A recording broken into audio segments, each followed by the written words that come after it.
सागर महाराज जय। परम पूजनीय निर्व्यापक श्रमण मुनि श्री सुधा सागर जी महाराज की। शुल्लक गौरव श्री 5 गंभीर सागर जी महाराज की। सभी श्रोतागण एवं जिज्ञासु पूज्य को नमोस्तु करें। इंजीनियर महेंद्र कुमार जैन झांसी से पूछते हैं, नमोस्तु महाराज जी, धनोपार्जन को पाप की श्रेणी में क्यों माना गया है, जबकि बिना धन के कोई काम नहीं चलता। हम सारा का सारा पैसा गलत तरीके से तो नहीं कमाते, कुछ पैसा तो सही से ही कमाते हैं। कौन से शास्त्र में धन कमाना पाप लिखा है? मैंने तो कहीं नहीं पढ़ा। हमारे यहाँ तो अर्थ पुरुषार्थ कहा है और जैनाचार्यों ने इसका वर्णन किया है। और यदि ये पाप होता तो ऋषभदेव षट कर्म की व्यवस्था क्यों करते? षट कर्म में व्यापार है कि नहीं, कृषि है कि नहीं, कृषि वाणिज्य शिल्प विद्या, कहाँ पाप कहा है? अनैतिक तरीके से कहना पाप है, हिंसक तरीके से कमाना पाप है, योग्यता के विपरीत कमाना पाप है, मांसाहार करके कमाना पाप है। जो अनैतिक हैं, हिंसक हैं, झूठ आदि हैं, फरेब हैं, तस्करी है, 2 नंबर हैं, ये सारे के सारे पाप हैं। धन कमाना पाप नहीं। जैनाचार्यों ने पाप की 2 व्याख्याएं बनाई। एक पाप वह जो मोक्ष के लिए बाधक है,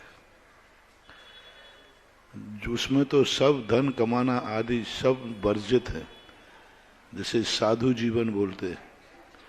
और ग्रस्त जीवन के लिए उन्होंने धन के लिए पाप नहीं कहा, धन की मूर्छा पाप कहा।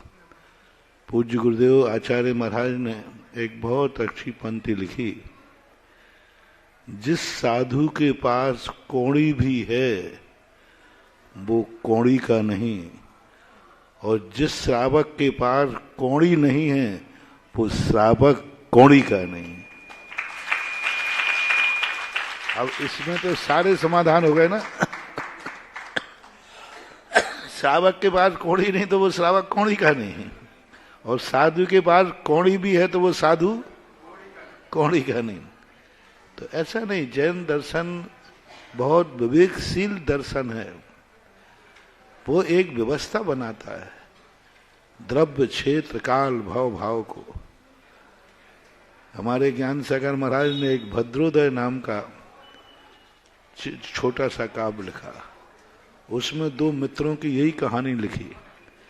एक मित्र निकम्बा रहता है, वो बाप दादों की संपत्ति पर अहंकार होता है, हमारे यहाँ बहुत धन है। तो उसकी इतनी निंदा की गई है कि जो व्यक्ति गृहस्थ अवस्था में रहकर और धन कमाने आदि के संबंध में विचार नहीं करता है, वह एक दिन गृहस्थी में बड़े दुख पाता है।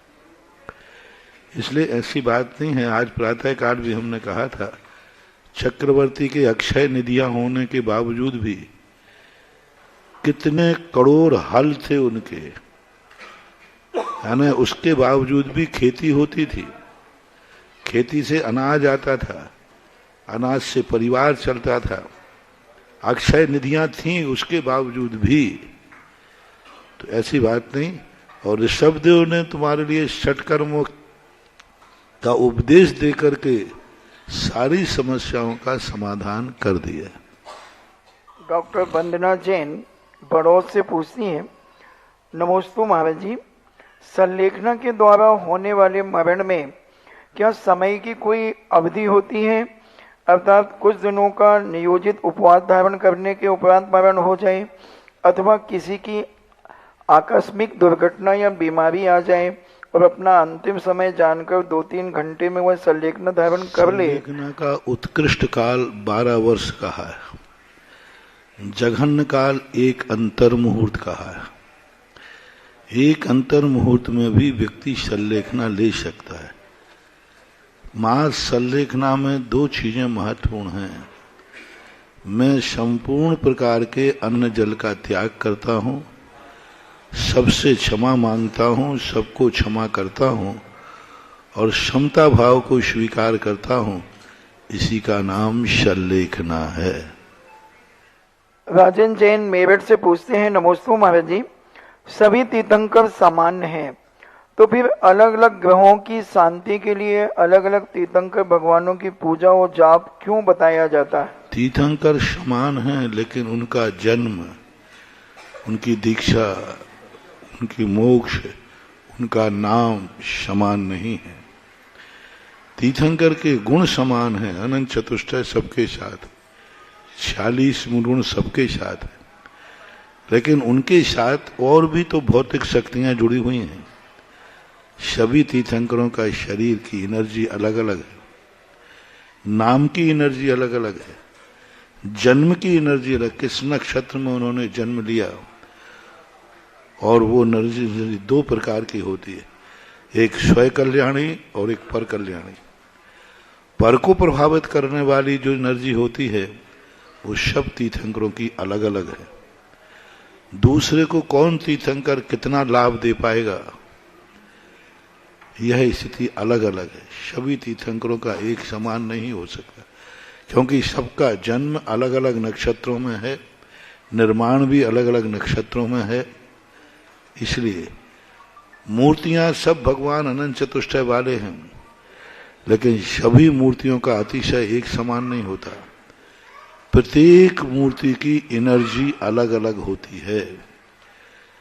यहां तक कि है अपना शरीर पूरा एक है, अखंड है, लेकिन जैन शास्त्रों में और वास्तु में प्रत्येक अंग की एनर्जी एक समान हो, ऐसा नहीं हो सकता। साधु एक है, कई साधुओं की दृष्टि में पावर होता है, कई साधु का में मात्र किसी का नाम स्मरण कर लें, उतने मात्र से सामने वाले को लाभ हो जाता है, स्मरण करने मात्र से।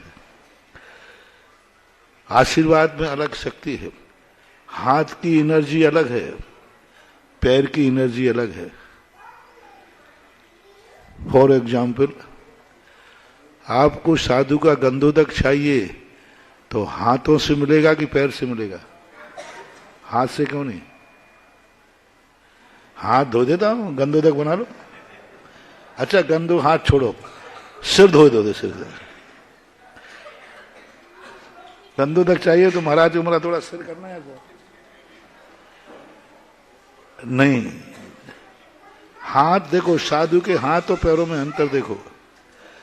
पादों से निकला हुआ गंधोदक ही गंधोदक माना जाएगा, हाथों का निकला हुआ गंधोदक नहीं हो सकता। ये शरीर की एनर्जी अलग अलग है। प्रत्येक जब एक साधारण शरीर में हर अंग की एनर्जी अलग अलग होती है, रिद्धि सिद्धियों में भी एनर्जी अलग अलग होती है। ऐसी 64 रिद्धियां होती हैं। किसी महाराज की दृष्टि में ऐसी शक्ति आ जाती है कि यदि वो किसी को वात्सल्य भाव से देख लें तो सांप का काटा हुआ जहर भी उतर जाता है, और क्रोध की दृष्टि से देख ले तो सामने वाला भस्म भी हो जाता है। अब आंखों की दृष्टि है उनकी। अब ये दृष्टि सभी साधुओं के पास हो, ऐसा कोई नियम नहीं है। इसलिए जब बहुत विहंगम दृष्टि से देखते हैं तो इन सब में बहुत बहुत नजर आते हैं भेदों में। वनस्पतियां सब हैं, अनंत वनस्पति काय हैं, लेकिन सारी वनस्पतियों का नेचर एक समान तो नहीं है ना। तुलसी की अलग है, वनस्पति है, अनंत जीव है। नीम का पत्ता अलग है, धतूरे का अलग है। पृथ्वी में देख लीजिए, पत्थर सब हैं। सैंडस्टोन का नेचर अलग है, मार्बल का नेचर अलग है। सैंडस्टोन से दही नहीं जमेगा, मार्बल के टुकड़े से। अब नेचर उसका कितना अलग है। अब नेचर पन्ना भी है, डायमंड भी है। अब पन्ना का नेचर अलग है। दोनों पत्थर हैं, दोनों जमीन में से होते हैं, दोनों पृथ्वी का आए हैं, लेकिन डायमंड का नेचर अलग है, पन्ना का नेचर अलग है। पुखराज का अलग है। अभी सब एक जाति के पत्थर हैं, लेकिन पत्थर होकर के भी, पृथ्वी का होकर के भी अलग अलग होता है। इसलिए जब भेद दृष्टि से हम देखेंगे तो इन सब में भेद नजर आएगा, और अभेद दृष्टि से देखेंगे तो फिर कोई भेद नजर नहीं आता। ऐसा जब हमें किसी से ध्यान करना है तब हम भेद न करें, जब हमें पूजा करना है तब हम भेद न करें, लेकिन जब हमें कुछ चाहिए है तो भेद करना ही पड़ेगा। शांतिनाथ शांति के दाता, पारसनाथ संकट के दाता, ऐसा भाव आएगा ही आएगा। नूतन जैन दिल्ली से पूछती हैं, नमोस्तु महाराज जी, जो जीव अपनी पर्याय छोड़कर चले जाते हैं, क्या उनसे हमारे संबंध भी हमेशा के लिए खत्म हो जाते हैं? नहीं, कर्म एक ऐसी व्यवस्था बनाता है कि तुम्हारा संबंध यदि रागात्मक था तो वो कहीं ना कहीं मिलेगा, द्वेषात्मक था तो वो कहीं ना कहीं टकराएगा।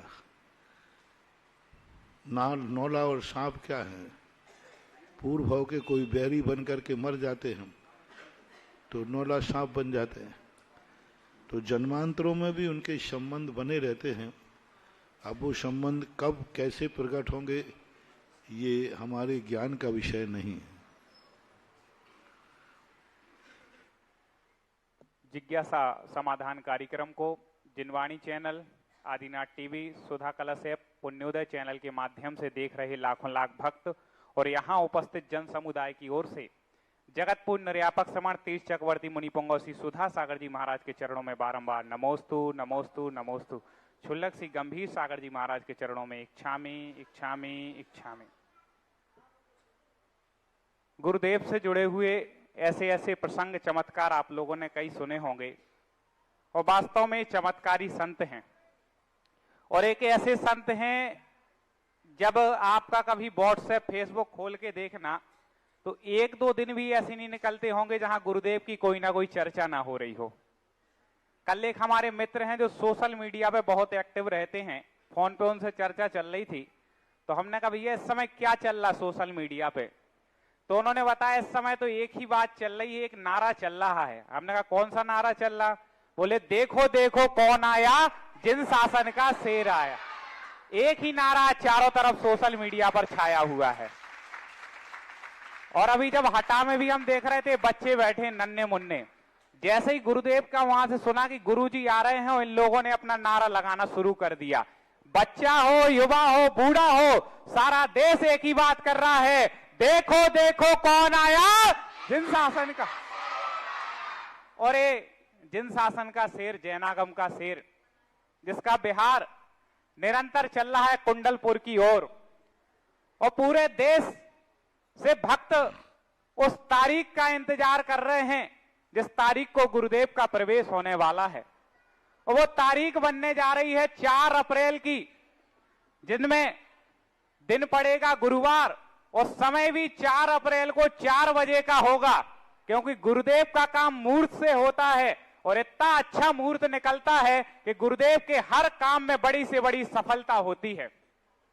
4 अप्रैल की वह पावन तिथि जब शाम 4 बजे कुंडलपुर की धरा पर पूज्य गुरुदेव का मंगल प्रवेश होने जा रहा है। गुरुजी, हमें तो ये समझ में नहीं आ रहा कि प्रवेश आपका हो रहा है और उत्साहित पूरे देश की भक्त और पूरी जैन समाज है। अभी सीलचंद जी बता रहे थे कि बोले हमारे ललितपुर से तो पहले से 15 बस तो बुक हो गई और लगभग 100 से अधिक अभी गाड़ी वाले हो गए हैं और अभी 4 अप्रैल तक आते आते क्या पता कितने लोग होंगे। इस समय महाराज जी कहीं के भी बोर्ड देख रहे हैं मंदिरों के, तो एक सूचना लिखी है कि 4 अप्रैल को पूज्य सुधा सागर जी महाराज की अगवानी कुंडलपुर में होने जा रही है। इस हेतु हमारे नगर से बस जाएगी। जो भी जाने का सौभाग्य प्राप्त करना चाहते हो आप अपना नाम लिखा दें। एक कई मंदिरों में सूचना टंग गई है, तो पूरे देश से अब भक्त आ रहे हैं। राजस्थान से एक जन ने बताया कि हमने तो पूरी एक बोगी ही बुक कर ली है, पूरी बोगी के साथ ट्रेन की लेकर के अपने आ रहे हैं, पूज्य गुरुदेव की आगवानी करेंगे। तो वो दृश्य भी एक अनुपम होगा। और कुंडलपुर में जो इतिहास पिछले बार आचार्य भगवान के सानिध्य में रचा गया था, इस बार भी आज एक नया इतिहास 4 अप्रैल को रचने जा रहा है, जब पूज्य गुरुदेव की मंगल आगवानी कुंडलपुर में होगी और 16 अप्रैल की वो तारीख होगी जब आचार्य पदारोहण का महामहोत्सव वहां पर होगा। गुरुदेव कुंडलपुर के बड़े बाबा के आप दर्शन करेंगे, गुरु भाइयों से मिलन होगा, वो दृश्य हम सबको देखने मिलेगा। हम सब धन्य मानेंगे अपने आप को कि हमारे इष्ट गुरुदेव के आगवानी में हम सब पहुंच रहे हैं। जिज्ञासा के क्रम में सर्वप्रथम जिज्ञासा करेंगे गुरुदेव के अनन्य भक्त श्री सीलचंद जी जैन अनौरा, और इसके बाद जिज्ञासा के लिए तैयार रहे श्री विनीता जी जैन हटा।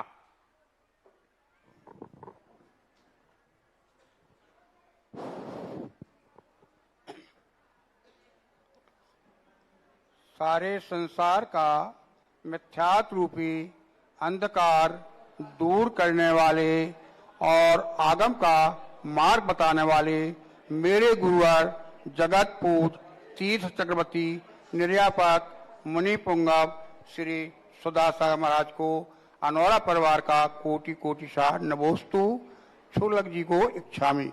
गुरुवर, एक हमारी जिज्ञासा, हमारी क्या पूरे देश की जिज्ञासा है कि शास्त्रों में आया है कि मंदिर बनाने में, वेदी बनाने में और मूर्ति विराजमान करने में बहुत पुण्य प्राप्त होता है, लेकिन मंदिर बनाते हैं कौन? कमेटी। वेदी बनवाते हैं विद्वान, और मूर्ति में सूर्य बन देते हैं मुनिराज। तो हे गुरुवर, अगर ये आगम अनुसार नहीं बना है, वास्तु अनुसार नहीं बना है, तो इसका दोष मूर्ति वाले तो मुनिराज को जाना चाहिए और वेदी का विद्वान को जाना चाहिए। लेकिन अभी वर्तमान में जो हम देखा, कई परिवार मृत्यु के देखे हैं कि वो सारा दोष उस मूर्ति विराजमान मानने को लगता है। हे गुरुवर, आपसे मैं इसलिए कह रहा हूं कि आपकी सीधी भगवान से डायरेक्ट बात होती है, तो आप उनको ये बता दें कि ये विराजमान करने वालों को ये दोष नहीं आना चाहिए, उसने तो पैसा दिया है। हे गुरुवर, दूसरी बात यह है कि आपने कुछ समय पहले ललितपुर में कहा था कि एक वेदी पर ही पूजा नहीं करना चाहिए, तो कुछ लोग तो अभी पूजा ही नहीं करते हैं। वो कहते महाराज ने कह दिया। अरे महाराज ने ये थोड़ी, महाराज ने कहा था अधिपद नहीं जमाओ, अधिकार नहीं जमाओ। तो हे गुरुवर, पहले की बात नहीं है जी। पहले क्या होता था, 5 फल रख दिए और पूजा कर ली, और सेठ जी आए, पुजारी ने रख दिया, वो पूजा करके चले गए। लेकिन जिस दिन से आपने ये संस्कार शिविर, पूजन शिविर बताया है, उस दिन से महाराज थाल भर भर के हर आदमी अपनी वेदी पर घी, रुई, चम्मच, माचिस, घी और अष्टद्रव्य, काजू, किस्मत, मेवा, इस प्रकार से पूजा होती है महाराज चांदी के थालों में। अब वो कहां तक बल दे वेदी? आज आप कह रहे हैं कि वेदी बल दो, कल के दो मुनिराज बदल दो, तो ऐसे कहां तक बदलने के? आज मुनिराज को जाए, कल मुनिराज। आप तो ये रास्ता निकालो कि एक ही वेदी पर पूजा करो और सबको उस पर अधिपत नहीं जमाए। हे गुरुवर, आप शांति के बताए, इसका समाधान, दोनों बातों का समाधान करें। पहले वाला प्रश्न क्या करें? पहले वाला प्रश्न ये है, समझ गया आगे वेदी कि किसको दोष जाना चाहिए। एक बिल्डिंग बनती है, एक पुल बनता है सरकारी, यदि वो गलत बन जाए तो कितने लोगों पर केस चलता है। टूट जाए तो ठेकेदार पर पहले तो लगेगा कि इसको ठेका किसको दिया था, फिर लगेगा इंजीनियर को, इंजीनियर सही निकल गया तो फिर लगेगा मिस्त्री को, और वो सब सही निकल गया कि भाई इसकी कोई गलती नहीं है तो फिर लगेगा सीमेंट वाले को, इसका सीमेंट नकली था कि मान लो सीमेंट सही निकल गया तो फिर लोहा कैसा था, सेकेंड हैंड लोहा था कि फर्स्ट हैंड था लोहा। अब लोहा सही निकल गया तो इस फिर बांधने वाले ने कैसा बांधा था उसको पकड़ा जाएगा। तो जिसकी गलती होगी उसका दोष माना जाता है। एक पुल बनाने में कितने लोगों ने भागीदार बने, उनमें कितना % किसका वह दोष है, उस हिसाब से लगता है। जैसे मालिक ने बैठाला है, उसने अच्छे गुरु, अच्छे साथ, अच्छे लोग से चर्चा न करके जिस किसी की दवाई खा ली, नीम हकीम खतरे जान, क्योंकि अच्छे डॉक्टर के पास जाएंगे तो फीस लगेगी, जांच होगी। उन्होंने कहा एक नीम हकीम जगना फ्री में दवाई दे रहा है तो खा ली। तो फिर मरेगा ही नहीं तो क्या करेगा। तो इसी प्रकार बैठालने वाला को ये देखना चाहिए कि किस ढंग से बैठालना चाहिए। यदि बैठालने वाले ने कोई गलती नहीं की है तो कमेटी ने की तो कमेटी भागीदार है, कमेटी ने नहीं की है, महाराज ने की है तो महाराज भागीदार है। कमेटी ने तो महाराज पे छोड़ दिया था और बैठालने वाले ने महाराज पे छोड़ दिया था। अब वो महाराज गलती कर गए तो वे महाराज निपटेंगे, क्या बात है। और फिर महाराज की भी गलती नहीं, मान लो प्रतिष्ठाचार्य की गलती है तो प्रतिष्ठाचार्य निकलेगा। यहाँ सब बाकायदा जांच होती है, हमारे यहाँ सब सीबीआई लगी रहती है, किसकी कितनी गलती है वो उस दोष का भागीदार बराबर बनता है। रही बात वेदी बदलने की बात, तो प्रसंग को समझा करें। जो अति राग करने वाले होते हैं, वेदियों को अपना मानते हैं, मेरी वेदी है, कमेटी इसमें कुछ भी नहीं कर सकती, कुछ भी करेगी तो मेरी अनुमति से करेगी। इसी कारण से देखो आपका बड़ा मंदिर ललितपुर का 10 साल पीछे हो गया इन्हीं वेदियों के कारण। हमारी वेदी बिना पूछे कैसे कर सकते हो। तो ये अधिकार और स्वामित्व नहीं रखना चाहिए। पूजा में जहां मन लग जाए वहां कर लेना चाहिए। पूजा मन लगाने के लिए है, पूजा विशुद्धि भाव के लिए है। पूजा में जहां हमारी विशुद्धि बने, मन लगे करना। दूसरे को रोकना नहीं चाहिए। दूसरा भी वहां आके पूजा करना चाहे तो मनाही नहीं होना चाहिए, मलकियत नहीं होना चाहिए। बाकी पूजा एक पे करो अनेक पे करो, वो आपकी विशुद्धि पर आधारित है। जो उपदेश हमने दिया था वो इसलिए दिया था कि इतना मोह हो गया। एक गांव में हमने 2 वेदियां बनी थी, वहां बिहार हुआ, बहुत पहले की घटना है।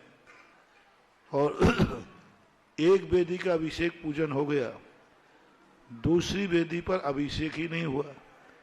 तो मालन ने आके बताया, महाराज जी इन भगवान का आज अभिषेक ही नहीं हुआ, कोई ने अर्घ्य भी नहीं चढ़ाया। छोटा सा गांव था, अर्घ्य भी नहीं चढ़ाया, कुछ भी नहीं। मैंने कहा क्यों? मैंने कहा इस पे हो गया, बोले इस पे तो हो गया। तो मैंने उन्हीं ने इसका क्यों नहीं किया? वो कहते इस मंदिर में इस वेदी पर तो मैं धोख भी नहीं दूं, क्योंकि ये वेदी तो उस दुश्मन की है जो हमारे चुनाव में विरोध में खड़ा था। बताओ कहां चुनाव की कसाई कहां निकल रही है? मंदिर में। मैंने उनको बुलाया, मैंने कहा भैया इसका कर रहे थे, एक अर्घ्य चढ़ा देते, क्या फर्क पड़ता था? महाराज आप अर्घ्य की बात कर रहे हो, मैं तो इस वेदी पे भगवान को नमोस्तु नहीं करता। भगवान से कहते जिसने बैठाला है वही नमोस्तु करेगा। अब बताओ वो बाजू वाली वेदी में नमोस्तु भी नहीं करता, अर्घ भी नहीं चढ़ाता, कुछ भी नहीं। हो कहता नहीं ये तो दुश्मन की वेदी है। और काकताली न्याय से जब हमने देखा दोनों वेदी में भगवान एक ही थे, यानी अलग भगवान नहीं थे, आदिनाथ या कोई ऐसा शांतिनाथ कोई भगवान, दोनों के एक ही भगवान थे। अब इन कसाईयों को मैं क्या बोलूं? ऐसे कसाईयों को उपदेश है कि वेदी बदल बदल के करो, एक वेदी पे करके भगवान की भक्ति करके इतनी कसाई रखोगे तो दुर्गति को प्राप्त होगे।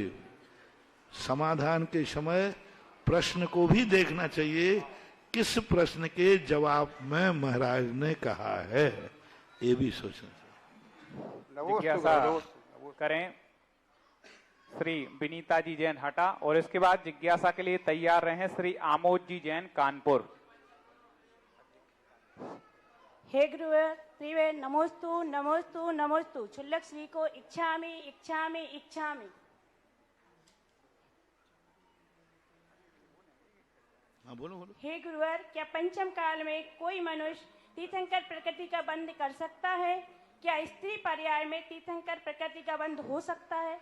नहीं हो सकता। स्त्री पर्याय में तीर्थंकर के बंध के योग विशुद्धि नहीं होती, इसलिए नहीं हो सकता।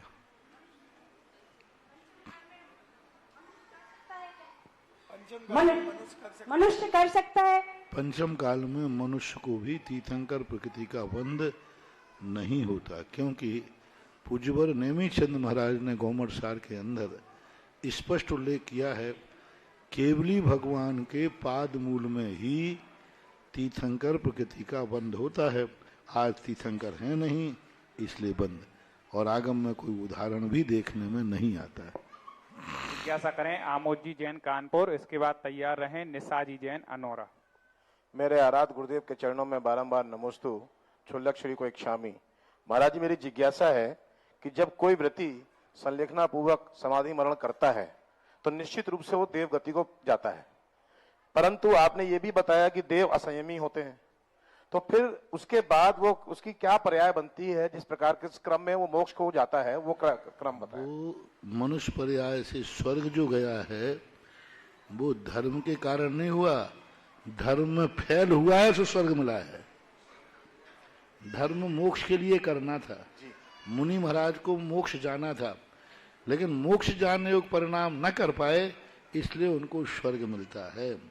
इसलिए देवताओं को संयम का कोई भी, इसलिए जितने महापुरुष कुंद स्वामी, पूज्यवर शांति सागर, पूज्यवर वीर सागर, शिव सागर, ज्ञान सागर और हमारे गुरुदेव आदि अब देव पर्याय में गए हैं, आज वो उस पर्याय में बंधनी नहीं है।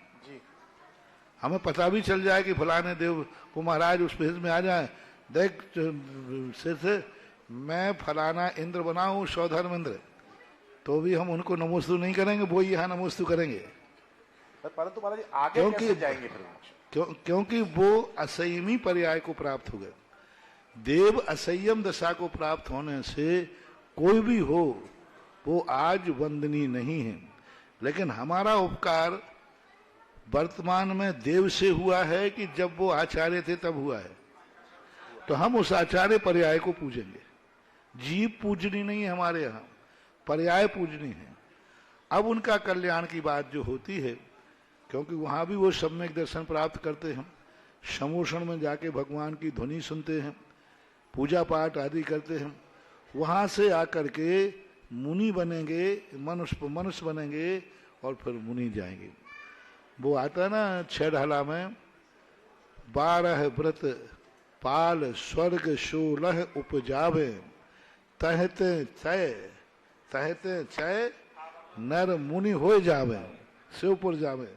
यानी वो स्वर्ग जाएंगे, फिर एक बार मनुष्य बनेंगे, फिर मुनि बन करके शिवपुर को जाते हैं।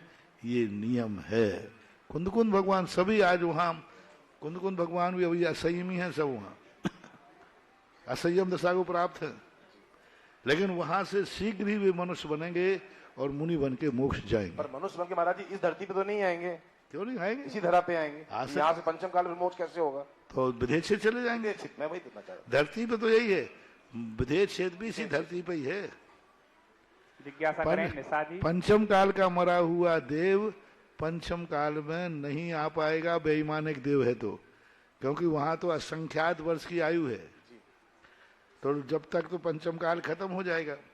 हाँ, कोई व्यंतर आदि बना है तो व्यंतरों की जघन आयु 10,000 वर्ष है, और पंचम काल की जो पूरा काल है 21,000 वर्ष का है, तो वो आ सकता है, लेकिन बेईमानिक देव तो जाकर के इस पंचम काल में तो आएगी ही नहीं। नमोस्तु भगवान। नमोस्तु। निशा जी की जिज्ञासा के बाद तैयार रहें श्री बीरेन जी जैन एडवोकेट हाटा।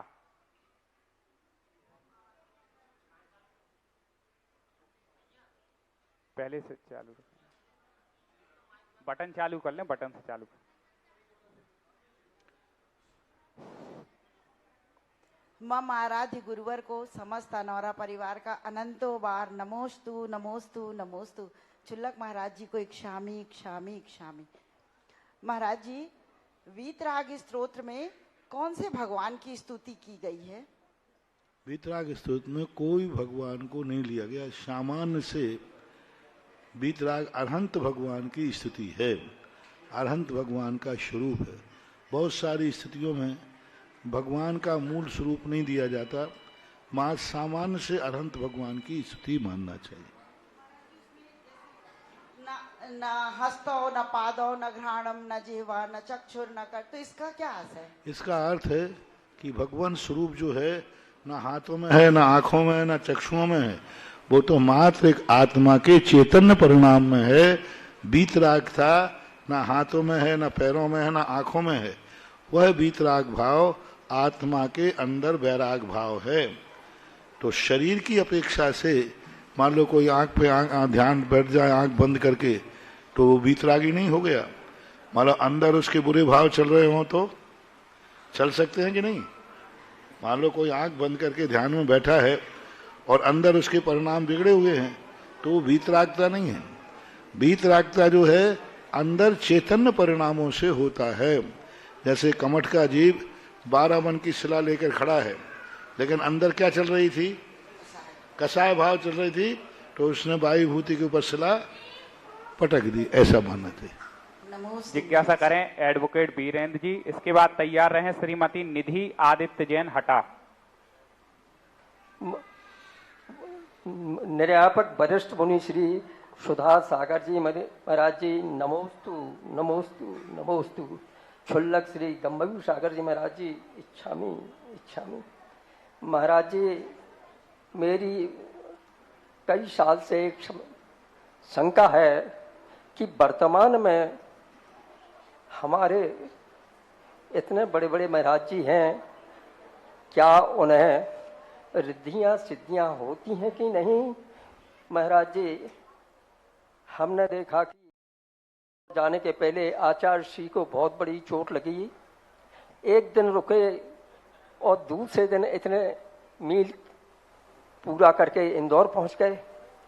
अभी 4-5 साल पहले रामटेक में आचार्य श्री विराजमान थे, बहुत बीमार थे। हम लोग दर्शन मात्र पूजन के समय कर पाए, वहां से हम लोग हटाए। समझ गया मैं।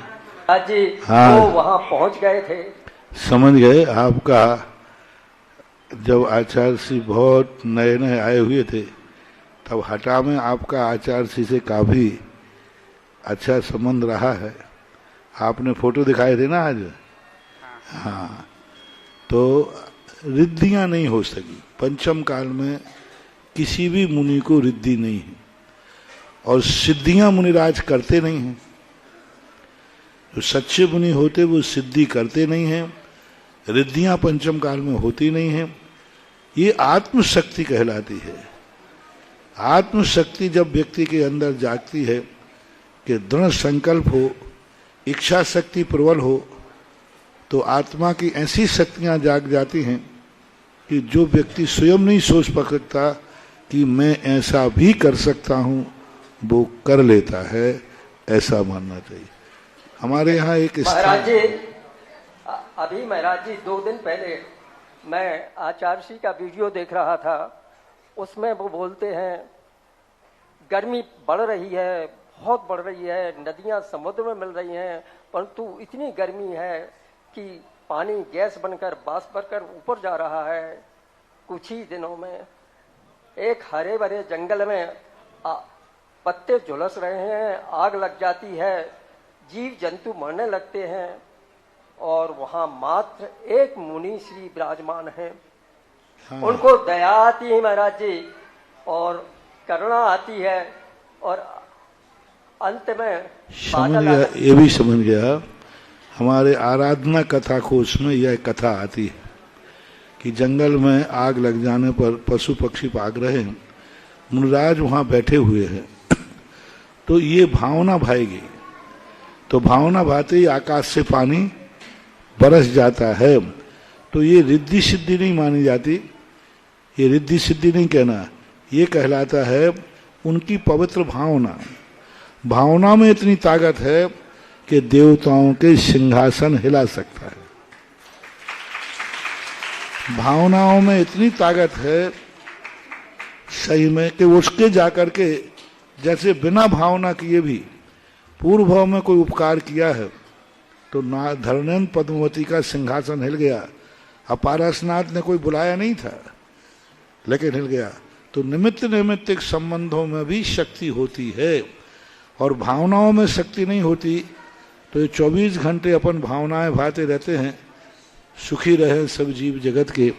तो इस प्रकार की स्थितियां उन महाराज के मन में ऐसी करुणा जागी, ऐसी करुणा जागी कि देवता का सिंहासन हिल गया, और उसने वहां अग्नि पर पानी बरसा करके शांत कर दिया।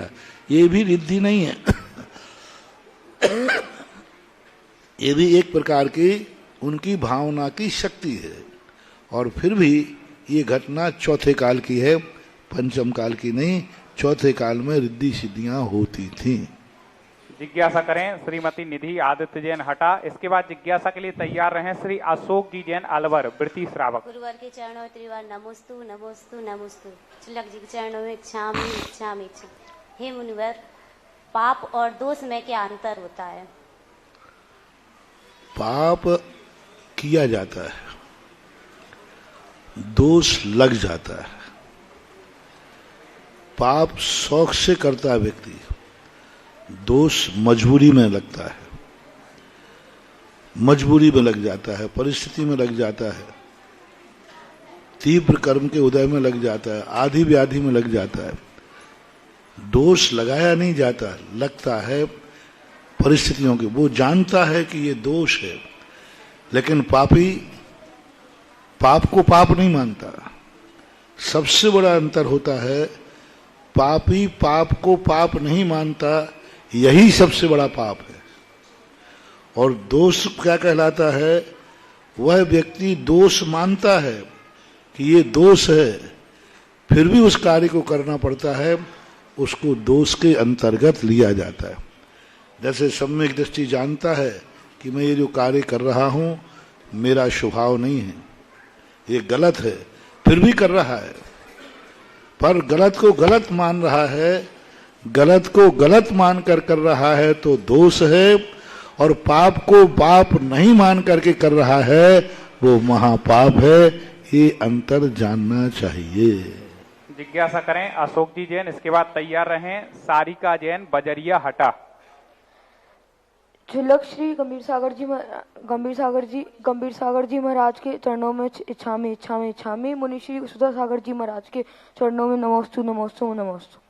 महाराज श्री, मेरे अम्मा बाबा अचायशी से प्रतिमाधारी है, तो मेरा प्रश्न ये है कि मैं अपने अम्मा बाबा की सेवा करने के लिए क्या कर सकता हूँ, क्या क्या कर सकता हूँ? उनके व्रतों में जो उनको सहयोग चाहिए वो तुम्हें देना चाहिए।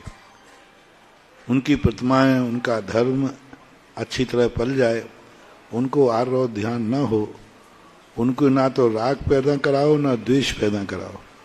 उनको हमेशा ऐसा वातावरण बनाओ, उनको ऐसा लगे कि हमारे बिना भी सब गृहस्थी चल रही है और सब सुखी हैं। घर की समस्याओं को, आपकी खुद की समस्याओं को उन तक नहीं ले जाना, ये सबसे बड़ी सेवा कहलाती है।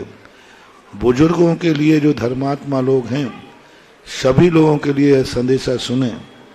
ओम शांति। जो बुजुर्ग हैं घर में, उनको, जो घर के बेटा बहू हैं, उनको अपने घर की समस्याएं नहीं बताना चाहिए। बेटे को अपने व्यापार की समस्याएं नहीं बताना चाहिए, क्योंकि वो वृद्ध अवस्था में है, उनको टेंशन जल्दी आता है। उनको ऐसा वातावरण बनाना चाहिए कि घर में सब सुखी हैं, बहुत अच्छा चल रहा है, जिससे उनकी वृद्ध अवस्था बिना विकल्पों के निकल जाए। क्योंकि बुढ़ापे में सोचने की क्षमता कम हो जाती है। थोड़ी सा उनको टेंशन करा दो तो वे रात भर, अरे मेरा बेटे को ये हो गया, अरे वो ये हो गया, तो वो रात भर सोएंगे नहीं। जो बेटा फेल हो गया वो घर्राटे लेगा, और दादाजी को पता चल जाए तो वे रात भर जागते रहें। ऐसा करें। जिज्ञासा करें सारिका जी जैन बजरिया हटा। और इसके बाद तैयार रहें श्री संयम जी जैन ईश्वरवारा। गुरुवर के चरणों में त्रिवार नमोस्तु। छुलक जी के चरणों में इच्छामी इच्छामी इच्छामी। हे गुरुवर, मैं आपसे ये जिज्ञासा करना चाहती हूँ कि मंदिर की कोई भी वस्तु घर में रखने से निर्मल्य का दोष लगता है। हम लोगों ने आज से 3 से 4 साल पहले मंदिर के लिए ध्वजा बुलवाई थी, पर उसका स्ट्रक्चर नहीं बन पा रहा है, मतलब सही प्रतिकूल व्यवस्थाएं नहीं है उसकी। तो क्या हम लोग घर में ध्वजा रखें तो उसका हमें निर्मल्य का दोष लगेगा? वो आप घर में ध्वजा नहीं रखे हो, मंदिर की ध्वजा की सुरक्षा कर रहे हो। घर में रब माना जाता है जब तुम उसको अपनी मानने लग जाओ। मंदिर की कोई भी वस्तु आप लोग घरों में व्यवस्था के लिए रखते हो तो उसमें कोई दोष नहीं, वो तो सुरक्षा के लिए आप रखे हुए हो, जिससे वो सुरक्षित रहे।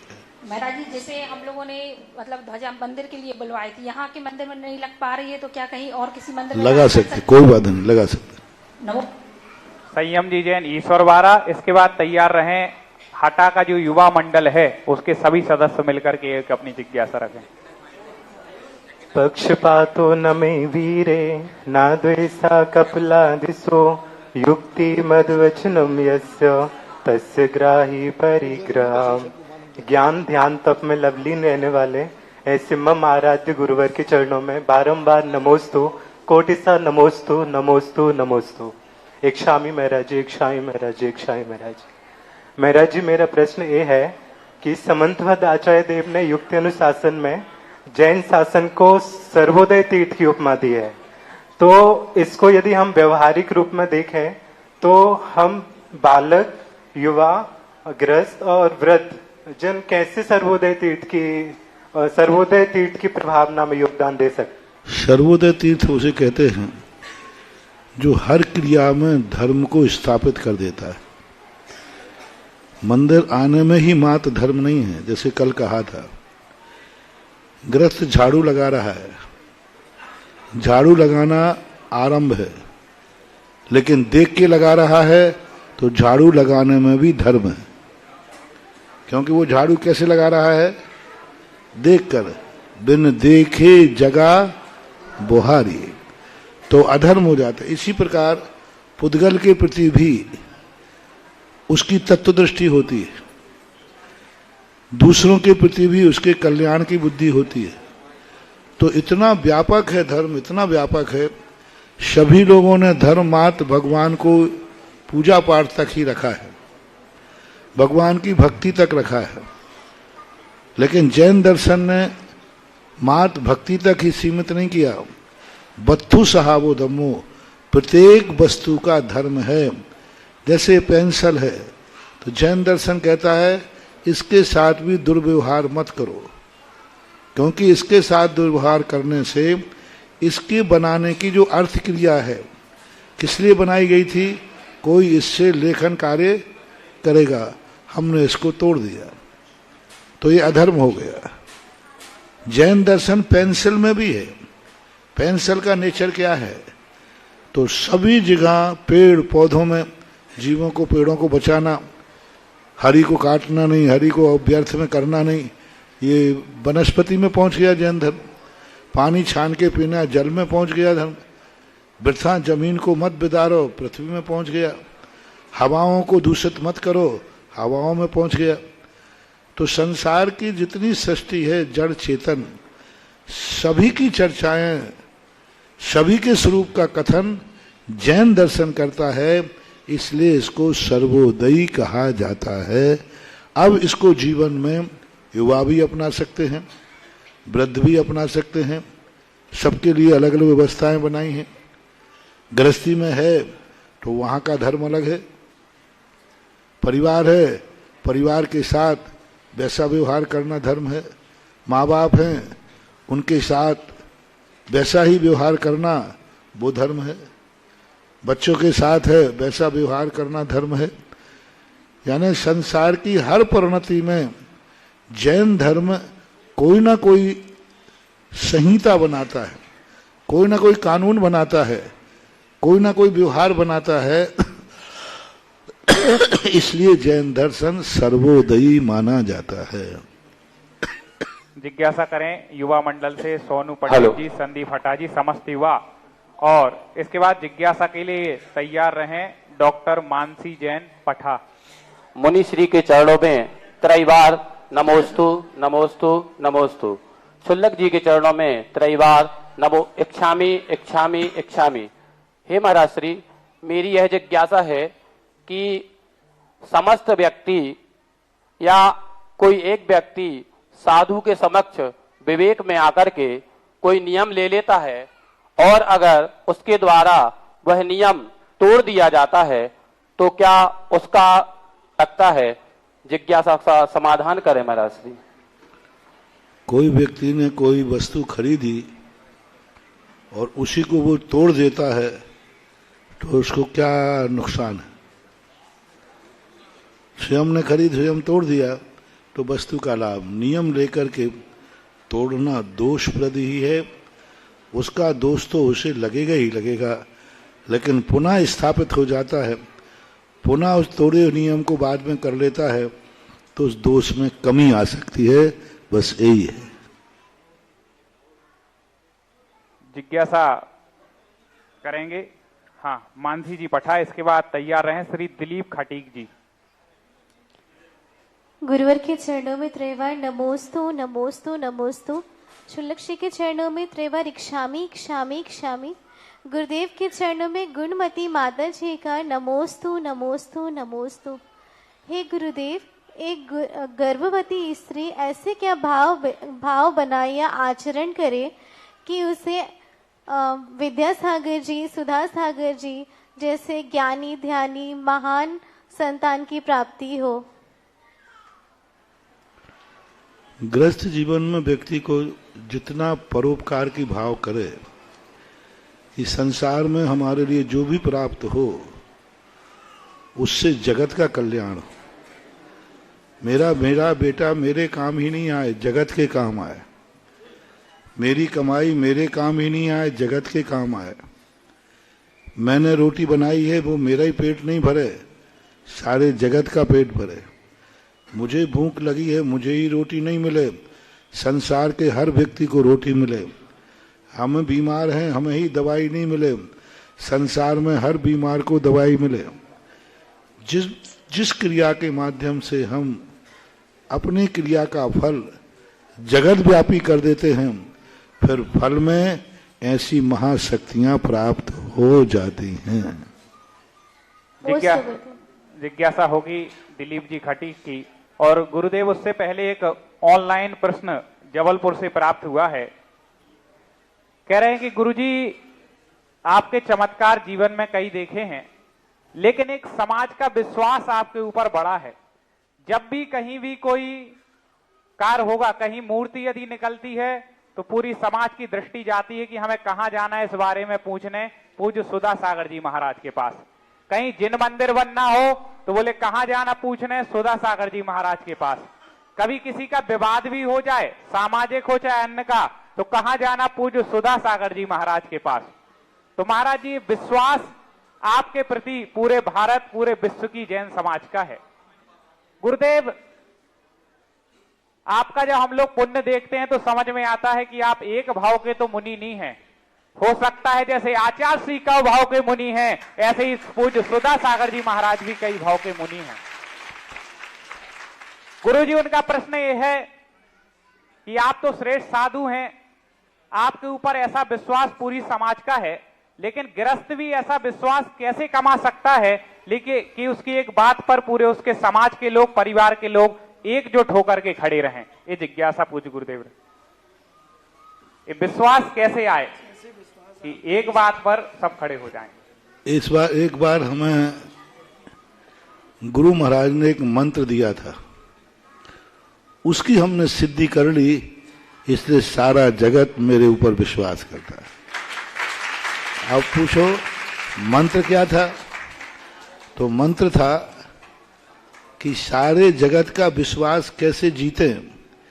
ये प्रश्न जब पूज्यवर के शरणों में किया तो उन्होंने एक ही बात कही, अपना निजी स्वार्थ रखना नहीं, किसी सामने वाले का हित करना नहीं, सारा जगत तुम्हारा हो जाएगा।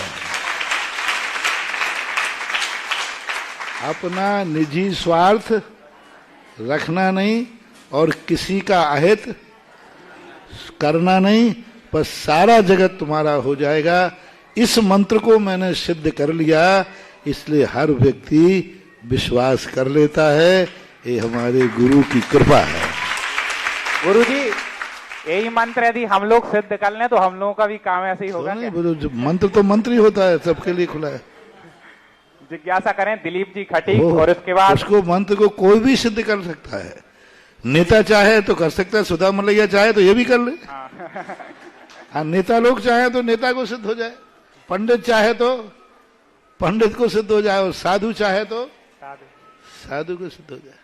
दिलीप जी खटीक जिज्ञासा रखें। इसके बाद हमारे बीच में डॉक्टर सुधा मलैया जी उपस्थित हैं, उनकी जिज्ञासा। चरणों में नमन। मेरा सवाल जो है वो ओम मंत्र के जाप के संबंध में है। तो जाप से पूर्व आसन के संबंध में आसन कैसा क्या होना चाहिए और जाप कम से कम कितने समय किया जाए? जाप करने का कोई प्रमुख समय या काल हो, जैसे सुबह दोपहर शाम कब किया जाए? और क्या जाप करते समय किसी अन्य से बात की जा सकती है या नहीं की जा सकती है? स्वर या लय कैसा हो? जाप जो शब्द है यह जाप जपने के अर्थ में आता है। अंतर्प जल्प, ये बोल करके नहीं जपा जाता, अंदर अंदर बुदबुदाया जाता है। जाप करने का समय दो प्रकार से होता है। एक जाप वह है जैसे आपके नोट गिनने का समय कोई होता है क्या? नहीं होता। इसी प्रकार एक जाप होता है जिसका कोई समय कभी भी जपो। लेकिन जब विशेष नोट होते हैं, व्यापार जब दुकान ज्यादा चलती है तो फिर हर घंटे में नहीं गिनते हो, फिर शाम को इकट्ठा गिनते हो। इसी प्रकार जब कोई अनुष्ठान होता है, विशेष पुण्य होता है, उस समय उसका समय निश्चित होता है। वो संकल्प के ऊपर आधारित होता है कि जाप किस समय देना चाहिए। जाप को बोल करके नहीं देना, कुचित कजाजित किसी को सिखाना है तो बात अलग है पंडित जी का, बाकी जाप अंदर ही जल्प होना चाहिए। बुदबुदा सकते हैं लेकिन दूसरे को जोर से बोल करके जापना, ये जाप नहीं कहलाता है। और जाप करते समय बात करने का तो सवाल ही नहीं है। जितनी देर जाप चल रही है उस समय प्राण कंठगत भी आ जाए तो भी जाप में बोलने का उल्लेख नहीं है। पद्म पुराण के अंदर पूज्यवर रविशेन महाराज ने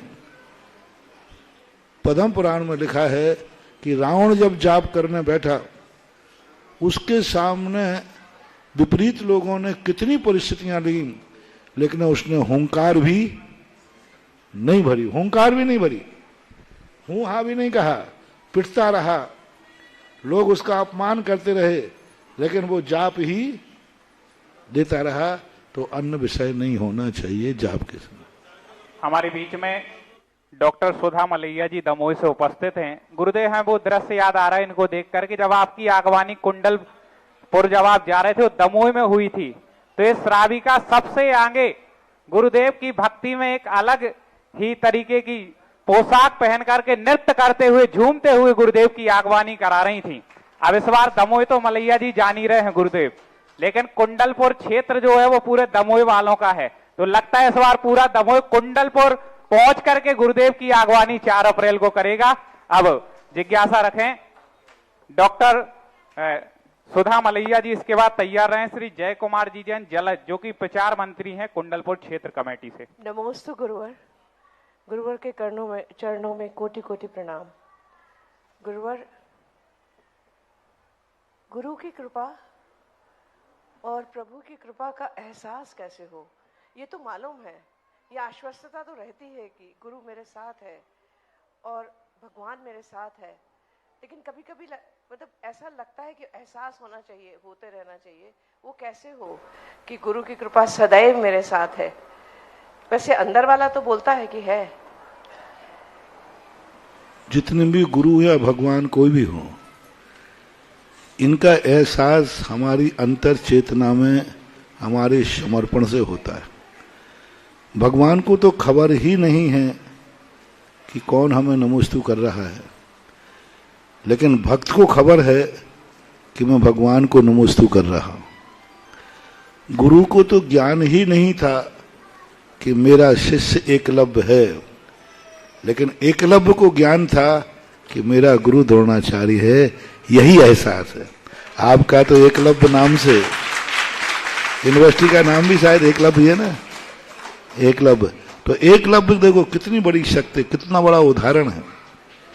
गुरु को मालूम नहीं कि एकलव्य नाम की दुनिया में कोई चीज है, कभी उनको एहसास भी नहीं हुआ, लेकिन एकलव्य 24 घंटे दावे से कहता है मेरा गुरु द्रोणाचार्य। गुरु सामने खड़े तो गुरु को नहीं पहचान रहा है। भक्त और शिष्य में क्या अंतर है? अभी एक महाराज ने बताया कि भक्त वो है जो भगवान को चाहता है और शिष्य वो है जो गुरु को चाहता है, पर एक लेबर का गुरु तो उसको चाहता ही नहीं। अब ये बातें क्या है कि प्रसंग के अनुसार कोई अपने सोच से समाधान कर देता है। भक्त वह है जो भगवान के समान बनना चाहता है, शिष्य वह है जो गुरु का अनुकरण करता है। तो ये परिभाषाएं अपन बना सकते हैं। हम भगवान के भी शिष्य हो सकते। अब गौतम गणधर भगवान के शिष्य थे। गौतम गणधर महावीर स्वामी के शिष्य माने जाते हैं। अब वो तो भगवान थे, तो भगवान के भी शिष्य होते। और हमारे जैन दर्शन में भगवानों को भी गुरु कहा है। जी गुरुदेव। हमारे यहाँ भगवान को भी परम गुरु, जैसे पंच गुरु होते ना अपन, पंच परमेष्ठी, तो अब इन पांचों परमेष्ठियों को भगवान की संज्ञा भी दी गई है और ये पांचों परमेष्ठी गुरु भी संज्ञा है। पूज्यवर उमा स्वामी महाराज ने भगवान को माना ही नहीं है। उन्होंने दो ही पद माने, साधु और सिद्ध, बस, और कोई पद ही नहीं। अरहंत पद मानते ही नहीं। उमा स्वामी ने अरहंत भगवान को भी मुनि महाराजों की कोटि में रख दिया। मुनि के 5 भेद, पुलाग, बकुश, कुशील, निर्गंत, स्नात कहा, यानी 6ठे गुणस्थान वर्ती मुनिराज और 13वें गुणस्थान वाले अरहंत भगवान, उनकी दृष्टि में वो मुनि महाराज ही हैं। स्नातक नाम के मुनियों में उनकी गणना कर ली। अब देखो कितनी बड़ी बात, कहा अरहंत भगवान और उनको किस कोटि में ला दिया? मुनि के 5 भेद, जिनमें एक भेद अरहंत भगवान भी हैं। तो ये अपनी व्याख्याएं गुरुओं के अपनी अंतर की अभिप्राय की अपेक्षा रखते हैं कि हम उनको किस दृष्टि से देख रहे हैं। मान लो अरहंत भगवान को हम गुरु की दृष्टि से देख रहे हैं तो वही भगवान हमारे गुरु हैं। यदि हम मुनि महाराज को भगवान की दृष्टि से देख रहे हैं तो वही भगवान है। तो सामने वाले का अभिप्राय किस रूप में है? जब गुरु से कुछ चाहता है, जब कुछ पाने का भाव आता है, तो हमें भगवान को भी गुरु का रूप देखना चाहिए। गुरु और प्रेम और भक्ति में अंतर है। जब प्रेम होता है तभी भक्ति भी होती है। प्रेम और भक्ति है तो सब पर्यायवाची, आधुनिक में प्रेम कहते हैं। अब प्रेम ने बदनाम हो गया, भक्ति अभी जीवित सुरक्षित है। भगवान से यदि हमें जब कुछ चाहिए है तो हमें भगवान को गुरु के रूप में देखना चाहिए। और जब हमने भगवान की हमें गुणानुवाद करना है तो मुनि महाराज को भी भगवान के रूप में देखना चाहिए। जब हम अरहंत सिद्ध आचार्य उपाध्याय को मात गुणानुवाद करने का भाव है कि हम इनके गुणों की प्रशंसा करें, पूजा पाठ आदि जो आप लोग पूजा वगैरह करते हैं ना, हमारा कोई स्वार्थ नहीं है। हम पंच परमेष्ठी विधान कर रहे हैं और हमें पूजा करना है। तो अब इस रूप में जब करेंगे तो यही पांचों परमेष्ठी हमारे लिए भगवान बन जाएंगे। हमें कुछ नहीं चाहिए, हमें तो उनके गुणों की प्रशंसा करना है कि आप महान हैं। तो वो ही पांचों परमेष्ठी भगवान हैं। जब हमें उनसे कुछ चाहिए है, आशीर्वाद चाहिए, हमें कोई भी उनसे उपदेश चाहिए, तो वही भगवान हमारे लिए गुरु बन जाते हैं। क्योंकि गुरु से ले सकते हैं, भगवान से कुछ ले नहीं सकते। ऐसा अंतर अपन मान सकते हैं। गुरुदेव पूरा दमोह मुझ सहित आपकी भक्ति करने के लिए प्रस्तुत और तैयार है, उत्सुक है। बहुत बढ़िया। जिज्ञासा करें कुंडलपुर से प्रचार मंत्री हमारे बीच में जय कुमार जी जलज उपस्थित हैं, वो अपनी जिज्ञासा रखें। इसके बाद तैयार रहें कुमारी अनुष्का जैन हटा। हे गुरुदेव, नमोस्तु। शुल्लक जी को इच्छामी। गुरुवर, मंदिर क्यों जाते हैं और मंदिर जाने से क्या क्या नहीं होता, कृपया जिज्ञासा का समाधान करने की कृपा करें। मंदिर इसलिए जाते हैं क्योंकि तुम घर जाते हो। नहाना इसलिए पड़ता है कि तुम गंदे होते हो। जो गंदे नहीं होते उनको नहाने की जरूरत नहीं। जिनके मकान नहीं होते, घर में नहीं जाते हैं, उन्हें मंदिर जाने की जरूरत नहीं, जैसे हम लोग। तो जब तुम्हारा राग का घर है तो तुम्हें वीतरागी मंदिर चाहिए। धर्म 2 प्रकार का होता है, एक पाप को धोने के रूप में और एक प्राप्ति के रूप में। आप गृहस्थों के जो धर्म हैं गंदगी को धोने के लिए, पाप को धोने के लिए है। क्योंकि आप 24 घंटे आरंभ परिग्रह करते रहते हो। बिना आरंभ परिग्रह के गृहस्थी चलेगी नहीं। तो उसकी गंदगी को धोने के लिए षड आवश्यक करना, क्योंकि आप 6 कर्म करके करना पड़ेगा, ऐसा नहीं, मैं उसको पाप नहीं कह रहा हूं। षट कर्म करके आप गंदगी लेते हैं तो षड आवश्यक करके उस गंदगी को स्नान करके हटा देते हैं। साधु लोग षट कर्म नहीं करते तो उनको षड आवश्यक नहीं होता। इसलिए मंदिर गृहस्थ के लिए बहुत जरूरी है, अनिवार्य है। और आज प्रातः काल हमने 3 घंटे का तुम्हें दिया, 7 बजे लगभग हो गया था। 3 घंटे का जो हटा वालों के लिए हमने उपदेश दिया मंदिर में, और भगवान की भक्ति का क्या स्वरूप है। यदि ये 3 घंटे गृहस्थ को अपने जीवन में उतार ले तो वह बहुत बड़ा कार्य कर सकता है। उधर कीचड़ भी लगेगा, इधर स्नान भी करेगा। जिज्ञासा करें कुमारी अनुष्का जैन हटा, इसके बाद तैयार रहें कुमारी आरिका जैन हटा। हेलो, मुनिश्री के चरणों में नमोस्तु एवं इच्छामि। मेरा प्रश्न यह है कि संस्कार दोष और इंद्रिय दोष में क्या अंतर है? क्या? संस्कार दोष और इंद्रिय दोष में क्या अंतर है? संसार दोष कहलाता है दूसरे पदार्थों को जब हम शोषण करने का भाव आता है, और जब खुद को मिटाने का भाव आता है तो इंद्रिय दोष कहलाता है। इंद्रिय दोषों से व्यक्ति स्वयं बेहोश हो जाता है, मदहोश हो जाता है, जैसे शराबी व्यक्ति। इंद्रिय दोष जब जागता है तो व्यक्ति की दशा शराबी के समान हो जाती है।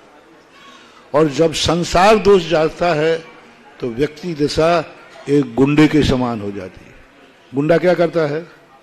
दूसरे को नुकसान पहुंचाए, लुटेरा होता है, डाकू होता है, आताताई होता है।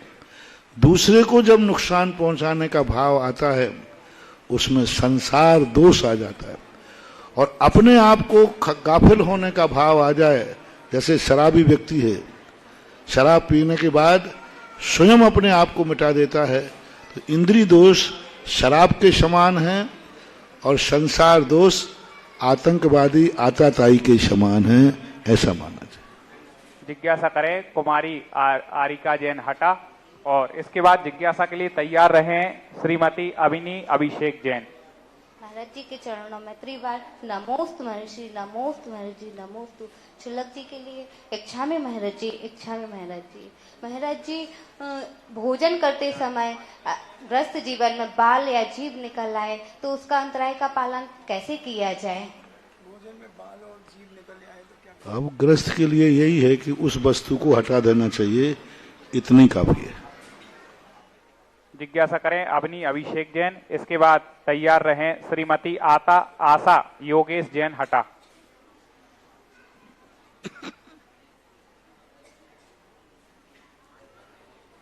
महाराज श्री के चरणों में नमोस्तु नमोस्तु नमोस्तु। हेलक श्री के चरणों में इच्छामि इच्छामि इच्छामि। महाराज श्री, मेरी जिज्ञासा यह है कि बच्चों की जो जन्म कुंडली बनती है उसमें जो लिखा रहता है वो सही है क्या? और एक माँ गुरु कैसे बन सकती है? यदि अच्छे पंडित ने बनाई है और जन्म का सही समय सेकंड टू सेकंड याद है तो कुंडली सही है। अब अटकल 25 से बनाई है कि हाँ इतने बज रहे थे, शायद ये हो रहा था, तो फिर वो कुंडली गलत बनेगी। कुंडली गलत नहीं है, बनाने वाला और बनने का जो समय है वो सही होना चाहिए, तब बन पाती है। और क्या वो माँ गुरु जब बन सकती है जब वो अपना स्वार्थ छोड़कर बच्चे के भविष्य में विचार करे और ये ड्यूटी समझे कि यह बेटा मेरी गोद में आया है तो मैं इसे संस्कार विहीन नहीं होने दूंगी, गलत मार्ग पे नहीं जाने दूंगी, उसे गलत नहीं सोचने देना, गलत नहीं देखने देना, गलत नहीं करने देना, गलत कार्यों के लिए नहीं जाने देना, 24 घंटे निगरानी रखना, यही माँ का गुरुत्व माना जाता है। आजकल सीरियल या टीवी में अधिकतर माँ को अलग दृष्टि से दिखाया जा रहा है और भैया को बहन को कटु टाइप का बताया जा रहा है। तो अब देखो, टीवी सीरियल तो मैं देखता नहीं हूँ। मैं तो शास्त्र जरूर देखता हूँ, तो शास्त्रों में जो लिखा वो मैंने बता दिया। अब टीवी सीरियल आप जानो, आपका काम है। श्रीमती आशा योगेश जैन हटा। इसके बाद तैयार रहें श्रीमती सोना जैन हटा। हे मुनिवर, मेरे परिवार की ओर से नमोस्तु नमोस्तु नमोस्तु, इच्छामि इच्छामि इच्छामि। हे मुनिवर, मेरी जिज्ञासा है कि भक्तंबर पाठ का स्तोत्र चलते फिरते करना चाहिए या नहीं? यदि करते हैं तो उसमें पाप लगता है या पुण्य? वो पाठ के अंतर्गत नहीं आएगा, पढ़ने में कोई बाधा नहीं। यदि किसी का पाठ का नियम है और वो चलते फिरते बाजार में पढ़ रहा है तो पाठ नहीं माना जाएगा। पाठ बैठ करके ही करना चाहिए। लेकिन यहाँ वहाँ की बातें करने की अपेक्षा हम भक्तांबर पाठ करते हुए चलते हैं तो कोई बाधा नहीं, भक्तांबर पढ़ना ही चाहिए। श्रीमती सोना जी जैन हटा अपनी जिज्ञासा रखें। गुरुवर के चरणों में कोटि कोटि नमोस्तु और मेरे परिवार की तरफ से कोटि कोटि नमोस्तु। इच्छामि इच्छामि इच्छामि महाराज जी, मेरा प्रश्न यह है कि मंदिर जाते समय यानी मंदिर में भगवान के दर्शन करते समय क्या पुण्य मिलता है?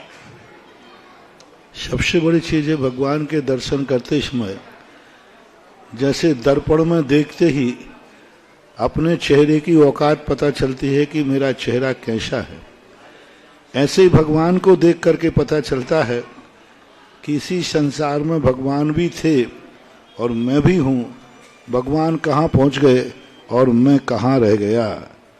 तो अपने गुणों और दोषों का निर्णय होता है और भगवान के समान बनने की प्रेरणा मिलती है। बंदे तद्गुण लब्धे। आइए जिज्ञासा समाधान के कार्यक्रम के पश्चात में हम ऐसे एक अतिथि का सम्मान करने जा रहे हैं जिन्होंने बड़े बाबा को विराजमान करने के लिए करवाने में पूरा सहयोग दिया कि क्या क्या हो सकता है, कानूनन क्या अड़चन आ सकती है, उनको कैसे निपटा जाए, और उस परिवार का महनीय योगदान है आज जो ये कुंडलपुर क्षेत्र हमारे बीच में बहुत बड़े रूप में है। मैं आमंत्रित करता हूं डॉक्टर श्रीमती सुधा जयंत मलैया जी दमोह को, पधारिएगा।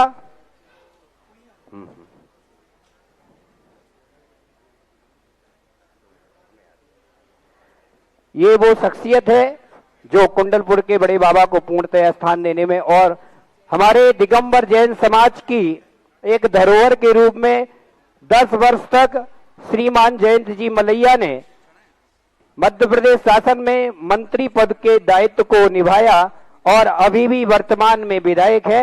मैं इनके सम्मान के लिए आमंत्रित करता हूं श्रीमती शोभना जी जैन और कविता सेठ को। वो आएंगे और इनके ही परिवार की एक सदस्य और हैं मलैया जी के, श्रीमती जी आशमा हेमंत जी मलैया दमोह।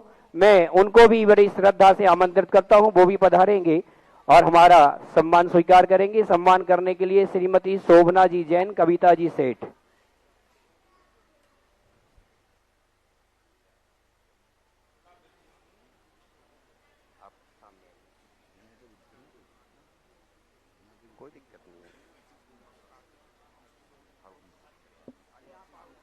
और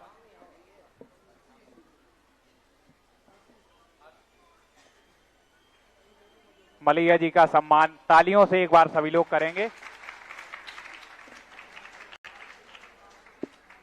अब सौभाग्य प्राप्त होगा जगत पूज्य निर्यापक श्रीमान तीर्थ चक्रवर्ती मुनिपुंग सुधा सागर जी महाराज की महाआरती करने का।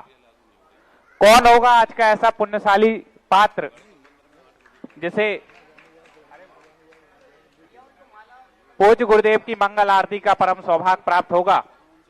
बोली के माध्यम से हम उस पात्र का चयन करेंगे और सौभाग्य प्राप्त होगा सायंकालीन बेला में ऐसे चमत्कारी संत जिनके चरणों की पूजा करने के लिए साक्षात देवता भी आते हैं, जगत पूज्य निर्यापक श्रमण मुनि पुंगव सुधा सागर जी महाराज की मंगल आरती के लिए कौन होगा सौभाग्यशाली, बोली के माध्यम से उस पात्र का चयन होना है।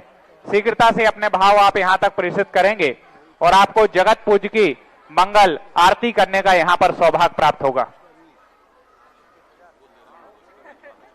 21,221 रुपए, 21,221 रुपए। कौन होगा आज का पुण्यशाली जिसे जगत पूज्य निर्यापक श्रमण मुनि पुंगव सुधा सागर जी महाराज की महाआरती करने का सौभाग्य प्राप्त होगा। इतने पूरे जन समुदाय में से एक ऐसा पुण्यशाली पात्र, एक ऐसा सौभाग्यशाली परिवार जो आज मंगल दीपकों के साथ बड़े भक्ति भाव के साथ निर्यापक श्रमण मुनि पुंगव सुधा सागर जी महाराज की महाआरती करने का सौभाग्य प्राप्त करेगा। 21,221 रुपए, 21,221 रुपए। एक शीघ्रता 41, 51, 51,005, 21 और किसी का है इसके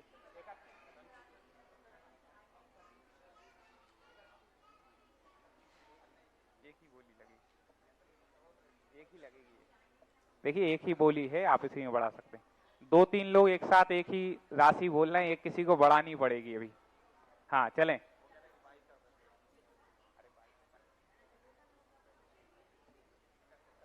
31,331 रुपए। तालियां बजा के अनुमोदना करते जाएं ऐसे पुण्य भावों के लिए।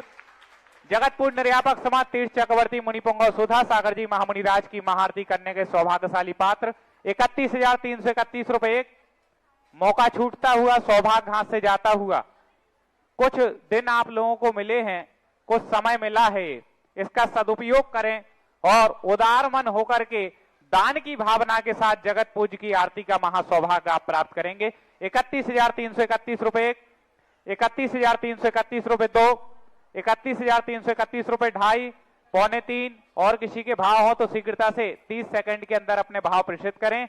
इसके बाद नहीं तो जिनके भाव होंगे उनको ये सौभाग्य प्राप्त हो जाएगा। 31,331 रुपए, 31,331 रुपए 1, 2, 2.5, 2.25, 99 और 31,331 रुपए 3। ये सौभाग्य प्राप्त किया है श्रीमान श्रेष्ठी जी का नाम दे दे।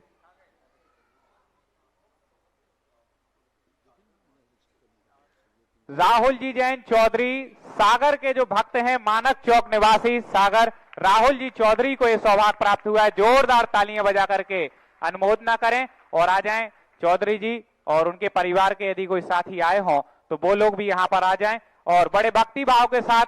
ये तो बोली लेने वाले तो आरती करेंगे ही, लेकिन आप लोगों को भी अपने स्थान पर झूम करके भक्ति के साथ पूज्य गुरुदेव की मंगल आरती करनी है। जी महाराज श्री कुछ कह रहे हैं, एक मिनट सुने एक बात सुने।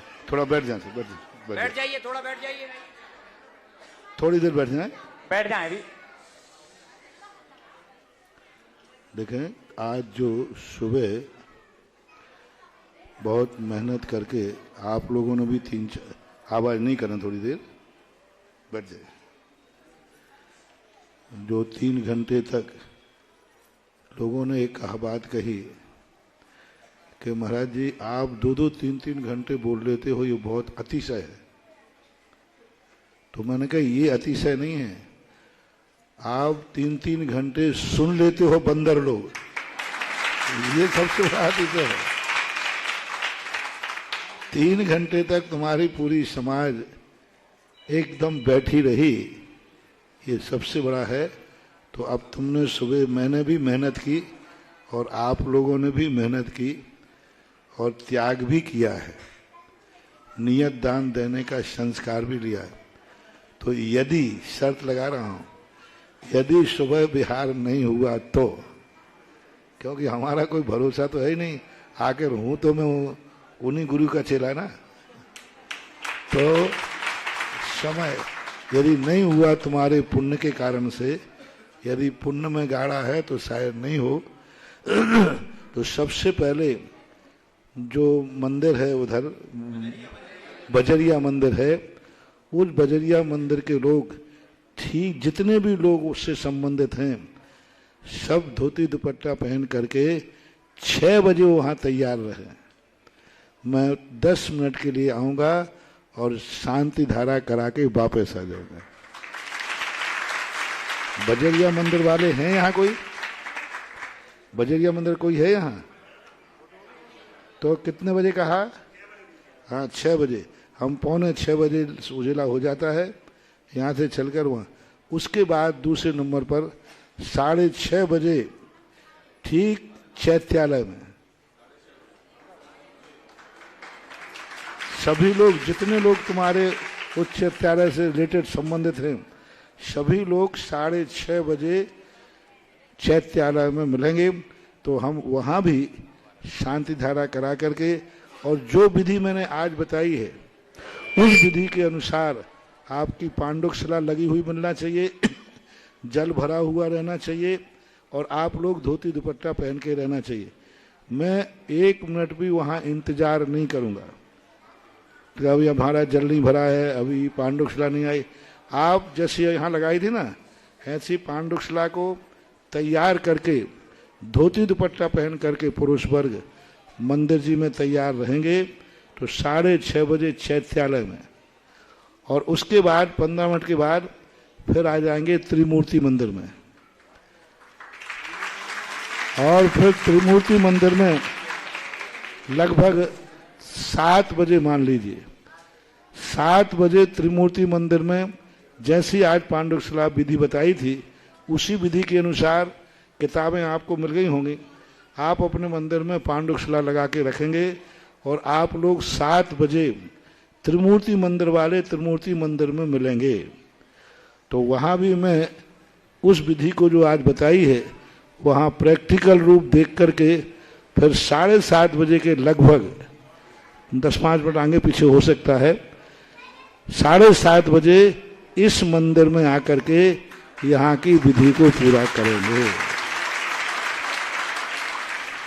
यदि रुका तो, हाँ, कहना इसलिए था जिससे कि यदि मान लो रुक गए तो फिर तुम कहो महाराज हम तैयारी नहीं कर पाए। तो आप अपनी तैयारी हर मंदिर में करिए, क्योंकि सबका ये भाव आया था कि सारा कार्यक्रम आपने यहाँ करा दिया, हमारे मंदिर में कम से कम एक शांति धारा हो जाए तो मंदिर धन्य हो जाए। तो कोई बात नहीं, यदि शुभ आपका पुण्य रहा तो कल सारे मंदिरों में शांति धारा हो सकती है, पर शर्त है जिस मंदिर से जितने लोग रिलेटेड हैं वे वहां धोती दुपट्टा में मिलना चाहिए। बस ये संदेश है। हेलो, जैसे ही एक मंदिर की शांति धारा हो जाएगी गुरुजी के सानिध्य में, उस मंदिर के सभी धोती दुपट्टा पहने हुए पुरुष वर्ग दूसरे मंदिर में उसी धोती दुपट्टे में साथ में जाएंगे। ये भी ध्यान रखना आप लोग, साथ में अपना जुलूस बन करके चलेंगे साथ। नहीं, जुलूस नहीं, जलूस बनाया फिर हम चल ही नहीं पाए। मैं आ जाऊंगा, कोई जलूस नहीं करना। महाराज जी देखिए, महाराज जी की खासियत है, जंगल में ही बिहार हो रहा था तो ऐसा लग रहा था बड़ा जलूस चल रहा हो। इनके साथ तो जंगल में भी जलूस चलता है, और 4 अप्रैल को एक बहुत बड़ा जलूस आपको देखने मिलेगा। उसमें हमें उम्मीद है पूरी हटा समाज भी पहुंच रही है, जैसी अभी चर्चा थी।